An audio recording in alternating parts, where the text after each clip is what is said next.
We are getting fired up today, okay? It's been a minute since I've been coming in hot with a real sassy episode, but we are here, okay? I am let's just start at the top, okay? What we're talking about today are, first of all, this is not a political conversation, okay? Let me actually start there. This is not a political conversation, okay? We are talking about nutritional, evidence-based information and science, okay? Which should never be a political thing, but this is what has happened in our world, okay? So this is not a political conversation. This is a conversation about evidence-based nutrition and science, okay? And the reason why this is coming about is because there has now been a new food pyramid guideline that has come out for the United States at the time of this recording, which is January of 2026, with guidelines of, they flipped the food pyramid pretty much and put meat and dairy as the largest consumption that we should be having, okay? The guidelines being people cook with butter and beef tallow, despite the fact that scientific evidence does not support doing so, okay? So this is what we're talking about today. And so number one, it's not a political conversation. Number two, this is also not a conversation of me telling you that everyone has to be plant-based and no one can ever have meat again. That's not what this is. This is a conversation about decades of evidence-based nutrition science that is being completely ignored in the United States. Okay? Not a shock because our country is a fucking dumpster fire, but that is what we're talking about today. And we have to be educated on this stuff and not just blindly follow these guidelines that are given to us. Because if we do that, we are just going to continue to be the sickest country in the world and have heart disease and cardiovascular disease as the leading cause of death in the United States, right there along with diabetes, really high up there too. Okay. As not a leading cause of death, but just as a problem in our country. Okay. So that's what we're talking about today. I rarely ever have notes when I record a podcast episode, but we've got notes today, honey. Okay. So pull up a seat and let's freaking get into this. So what we first need to understand is that the traditional United States food pyramid was heavily shaped by agriculture and food industry lobbying. Okay. Not a shock because you always have to follow the money, especially in this country. Okay. It is overemphasized grains and dairy over the years, and it has literally lagged decades behind nutrition science and is still doing that today.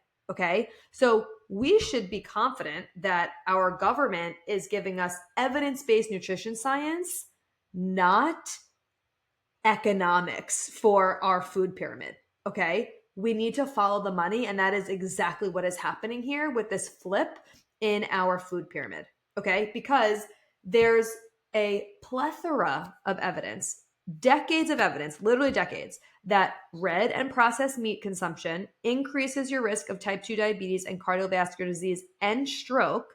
And that the butter and beef tallow is also scientific evidence that it increases your risk of heart disease, type 2 diabetes, all that stuff, the high amount of saturated fat. Okay. So why is it that it is now being recommended to us by our government to have the majority of your diet come from meat and dairy? That is so alarming in so many ways. Again, you do not need to be fully plant-based, but there's decades of nutrition evidence-based science that says a plant-forward approach is what's best. But we are not doing what is best for people's health. We are doing what is best for the economics and for the money and the pockets, the money pockets of the people running this country. Okay. So let's just take, for example, here, Canada and Mexico's food pyramid, right? We're going to start with Canada. Okay. Canadians who are listening, love you, love your country, should probably move there. Okay. Canada's food pyramid, I think back in 2019, Canada cut direct ties with food and agriculture lobbying when they rewrote their food pyramid and their guidelines. Can we all just take a moment? Can we just take a round of fucking applause? Thank you, Canada. Why should there be ties with food and agricultural lobbying when you are creating guidelines for your country to keep them as healthy as possible. Okay? This is so major that Canada did this because as a result, there's no dairy lobbying, there's no grain lobbying, there's no meat lobbying, just nutrition, science, and public health outcomes. What a fucking concept. Okay? Canada does not require dairy at all in their food pyramid. Okay? Because let me just put my 2 cents in here. Dairy is not a health food. Okay? Dairy was never meant to be eaten. Like we were never meant to drink or eat another mammal's milk. What is so crazy to me is that people have an emotional attachment to dairy. Okay, cool. There are so many people who will fight till the death, whatever, of dairy, of eating another mammal's milk, but they will judge a mother for breastfeeding their own child their own milk they should be consuming past the age of like 1. That is insane. Can we just take a moment to actually think about that? There are people that are judging mothers breastfeeding past infancy, milk that is literally designed for them, but they are promoting eating another mammal's milk. Okay? Let's just let that sink in. All right? So Canada, because they are just using nutritional science and public health outcomes, they do not require dairy. Instead, their calcium and their protein and their fat needs are met through diverse whole foods. Dairy is treated as optional, not foundational. Okay? Thank you, Canada. Okay? Now, their protein group is labeled protein foods. Okay? It's not labeled meat and beans. Okay? They lead with plant proteins first because in case you didn't know, because we live in a country that is pumping protein out their ass with thinking the only way you could get protein is through meat, that is a fucking lie. Okay. And again, decades and a plethora of science backs this up. I was actually listening to an episode of the, oh my God, what is it? Kimberly Snyder's podcast. Can't think of the name of it right now. Saluna, whatever. I don't think that's the name of it. Whatever. It doesn't matter. But I was listening to her podcast episode and she had Dan Buettner on, who is the one that like researched all about the blue zones and all of that, which I'll get into in a second. Basically, it's just zones around the world with people that have lived the longest and healthiest lives, which, no shock, have been a plant-forward diet, okay? He was saying, though, on the podcast that there was a study, I think it was like over 30 years or something. I didn't write this part down, so don't quote me on the amount of years. But it was a long amount of time that they followed this group of people that were given in jail, that were given just beans and rice, literally just rice and beans every single day. That's all they ate. And they had no muscle loss. They had, what else? That was the biggest thing that I remember from it. Again, I write this down, but they had no muscle loss. They were healthy. They were fine, whatever. Because people are lying to you saying that you need to be eating all this red meat to keep your muscles. Okay. That is not true whatsoever. So anyway, back to this. Canada leads with plant proteins first. Again, the reason why we're looking at Canada's is because their guidelines are just based in science, nutrition science. What a concept for a food pyramid, and public health outcomes. Wow. So they're looking at the outcomes of their people and their level of health, and they're basing guidelines off of that. Whoa, how revolutionary. Okay. This is how it should be. Okay. So anyway, so they lead with beans, lentils, chickpeas, nuts, seeds, tofu, tempeh. Animal protein is included, but is not centered. Okay. This is based off of evidence. Okay. And obviously their risk of heart disease and all of that is going to be way lower if people follow these guidelines. Okay. Now, Mexico, again, here's it. Oh yeah. Okay. Wait, I already talked about this one. Again, I got my notes because I'm all fired up here. Okay. Mexico's public health policies, especially in the last 10 to 15 years, have actively targeted sugar-sweetened beverages, required front-of-package warning labels, publicly acknowledged metabolic disease risk, okay? And because of that, again, they have shifted their food pyramid. Now, when I was looking up their health and stuff, they still have heart disease and diabetes and overweight and all of that too, because not everybody follows the guidelines. However, they at least have a food pyramid that is based in science. Mexico's is even based in fucking science, okay? They have, just like Canada, so Canada has 50% fruits and vegetables, literally half of the plate fruits and vegetables. So does Mexico. Mexico then has 20% grains, 20% legumes, and then the rest was like a sliver of meat and then a sliver of like healthy fats, okay? They treat animal foods as complements, not as foundations. Whereas the traditional US food pyramid is heavily shaped by agriculture and food industry lobbying. Why do you think meat and dairy is now the largest portion on our food pyramid? It is not because it's health food. It is not because it is increasing the public health outcomes of Americans. It is because they are getting paid by these industries. There is no other reason. It has to be for their benefit because there is no world of nutrition-based evidence science that says a diet majority of meat and dairy to equal healthy outcomes. What that's going to do is continuously increase colon cancer, heart disease, type 2 diabetes, strokes. This is what's going to happen if people are following these guidelines. Because again, where's the fiber? Where's the fiber? Where's the vegetables and the fruits and the plant proteins? Okay. We should not be promoting a heavy meat and dairy diet when it proves to negatively impact your health. Period. Okay.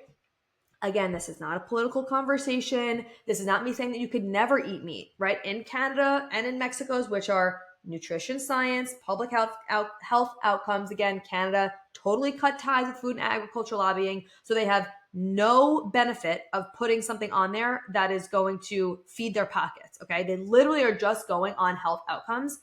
There's a reason why they have majority fruits and vegetables. They have plant protein forward proteins. They do not include dairy as a foundational part of their food journal. I do that with clients, food pyramid. They still have some meat in there. So again, this is what I'm saying. They still have a section of animal protein, but it's plant forward. So again, you don't have to be completely plant-based to never get a heart attack, but there's a large amount of evidence showing that we should be plant forward. Okay. So this is information that you need to know for yourself, for your family, for your children, because obviously we cannot trust our officials to do what's best for us. They're doing what's best for their pockets. Follow the money, honey. Okay. Now, the other part of this is that I saw posted somewhere. I forget where it's all over the place. But anyway, that whole milk is now being added back into schools everywhere for children. Okay. Again, following the money. Well, this is obviously a huge problem because again, that dairy is not a health food. It is not a foundational piece of anybody's of our diet. It was never meant to be a food for us. No other mammal eats another mammal's milk, period. Literally no other mammal. We are the only ones that think it's okay to eat another mammal's milk. Okay. So that's a problem now that's back in school. So now more kids are going to be having all this dairy. And also it's obviously not organic. It's not organic. I mean, maybe in some schools, I doubt it, but which means it is loaded with hormones. Loaded. Whether it's organic or not, it has hormones in it because it's a mammal's milk. It comes from, there's hormones floating around in it. That's just the nature of what the actual quote unquote food, what the actual milk is. But on top of that, because it's not organic, the animals that are producing this milk are pumped with hormones. They're pumped with medications, antibiotics, all this horrible shit that now are going to be more available for our children to consume. Why do we think that so many more kids, young girls, are getting their periods at like 9? What the fuck is that? Sorry, hopefully none of your kids are listening. I told you this was going to be a sassy episode. Kids should not be getting their period at 9 years old. They're literally getting boobs, period, all this stuff. They're maturing so quickly. Why do we think that is? We have to look at what has changed, where these hormone levels are coming from. Why is this happening? Okay, we have to be the ones to look at this stuff because nobody else is doing it for us. Nobody else is doing it, okay? The people that are supposed to be doing that are in cahoots with the agriculture and the food industry lobbying, okay? With the dairy industry, with the meat industry. They are not doing any of the food pyramid guidelines on your health. They don't care if you get sick. The more sick you get, the more money they make. They don't fucking care. The more medications you take, the more all of this they could pump into you, the more money somebody's going to make.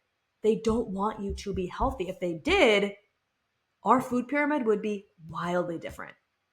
And they wouldn't be pushing whole milk, standing up there with a glass of whole milk, talking about how great this is. Oh my God, this is so great. It's back in schools. What the fuck are you talking about? Okay.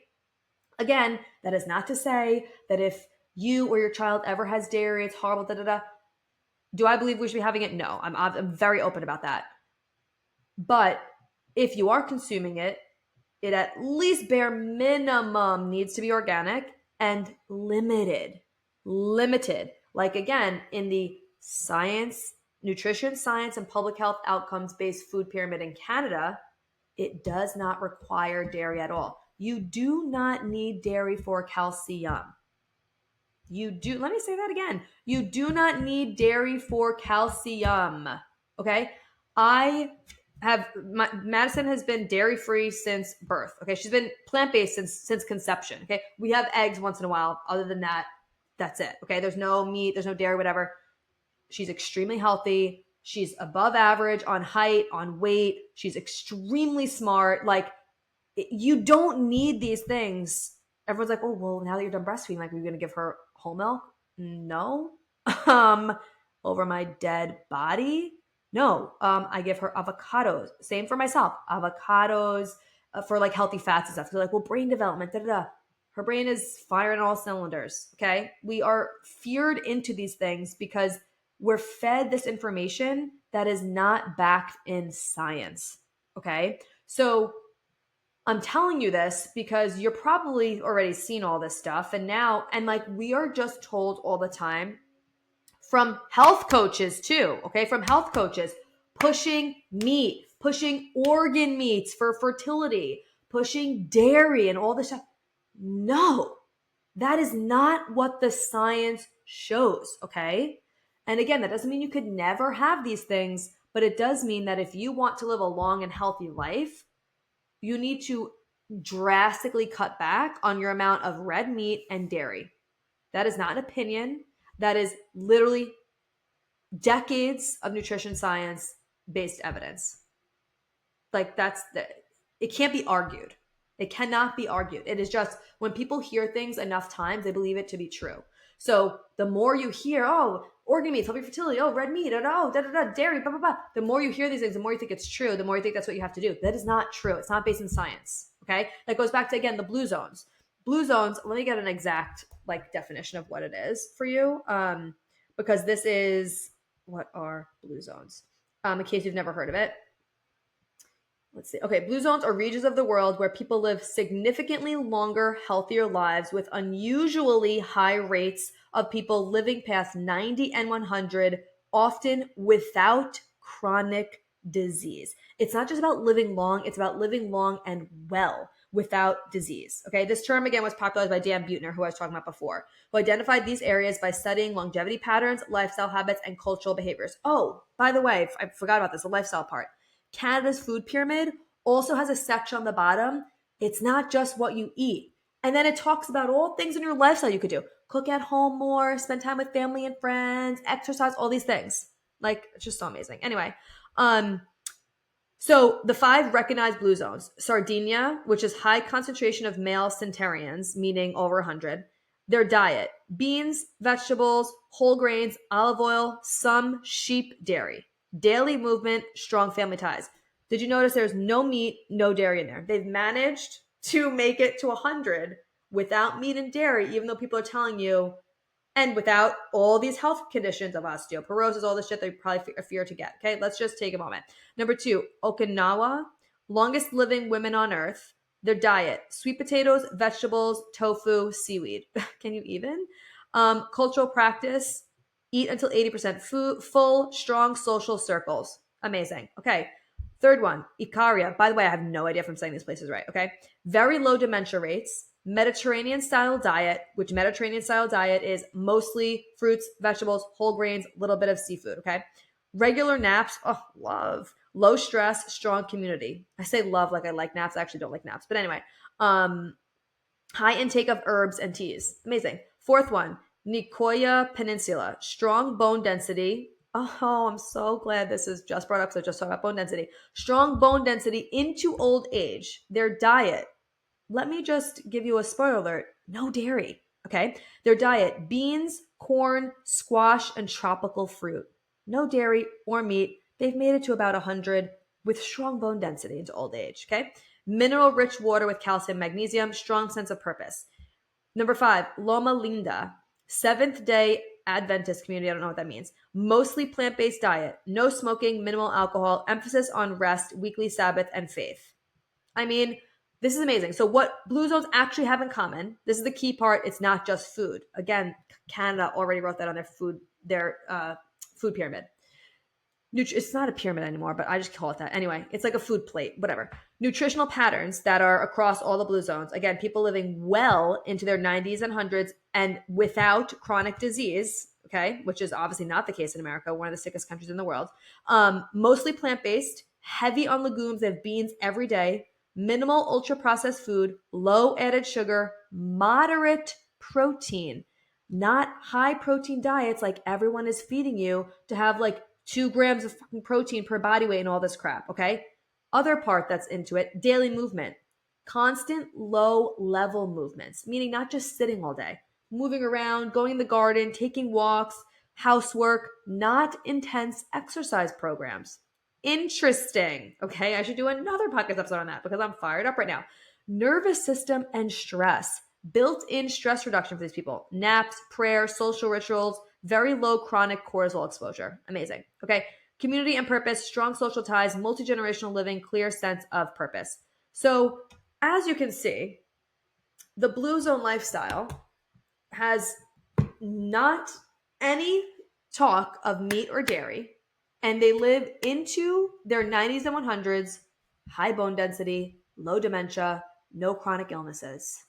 Yet, we are still in a country that is promoting meat and dairy to feed their fucking pockets of money. It is not about your health. It is not about what's actually supportive for you. You do not need meat and dairy to support your fertility. You do not need organ meats. You don't need any of this, okay? I am just like it's appalling that this is what's actually happening when they do not have your health in mind. Like, please understand that they don't care if you're healthy. Like, truly, they do not. Okay. I care if you're healthy. Okay. You care if you're healthy, which means we need to educate ourselves on what's best. You don't have to trust anything I said today. Go look it up yourself. You will see that it is there. Okay. You've probably heard about it before, but we are so flooded with information that is not based in science that we start to believe it to be true because the more you hear something, the more you think it's true, which is called brainwashing, people. Okay? How about we positively brainwash ourselves with actual science? What a concept. Okay. All right, I need to take a break. I need to take my soda off because I'm sweating. I need to have some water because I just got really fired up about this. I'm so passionate about this because as someone who's listening to this, who really cares about their health, who is likely trying to conceive, pregnant, postpartum, a mother who wants to be as healthy as she can for herself, who wants to pass on generational health to their family, we need to be focusing on metabolic health, on blood sugar regulation, on reducing inflammation, on longevity. You want to be here for as long as you can for your children, for your future children, for your current children. And you want to do that well. You don't just want to live till 90 having a million chronic diseases that are largely avoidable. Largely avoidable. which the blue zones are proof of that. Obviously, there's certain things that we can't get around like the blue zones can. We have work, we have all these other stressors, fine, but we can control a lot of it. And following the current food guidelines is not one of them. Okay. So please share this episode with as many people as you can, because we need to spread this information. Go look up everything I talked about on your own, because you don't need to trust what I'm saying. I could sit here, I'll debate anybody all day fucking long. The science is there. You just have to look the right way. And also make sure whenever you're looking at anything, go back to see who's funding whatever the study is. Okay. Follow the money. Okay. I love you so much. Thank you for sitting here with me while I just spew fire out of my mouth. Share this with someone. Come message me. Let me know your thoughts on this. I want to have an open conversation with you about this. Again, this is not a political conversation. This is not me telling you that you're a horrible person if you eat meat and dairy. That's not what this is. This is just science and making better choices for you, for your family, for the people you care about, because you are the one that's in control. You are the one that has to look out for yourself and have your back, because nobody else does. Okay. I love you so much, and I'll see you in the next episode. Thank you so much for being here. If you loved this episode and learned something valuable, please share it with a friend who you think would also love it, or post it on social media and tag me so I could personally say thank you for helping me spread this important message. I am beyond grateful to be here with you. So until next time, stay intentional, stay consistent, and always mind your hormones.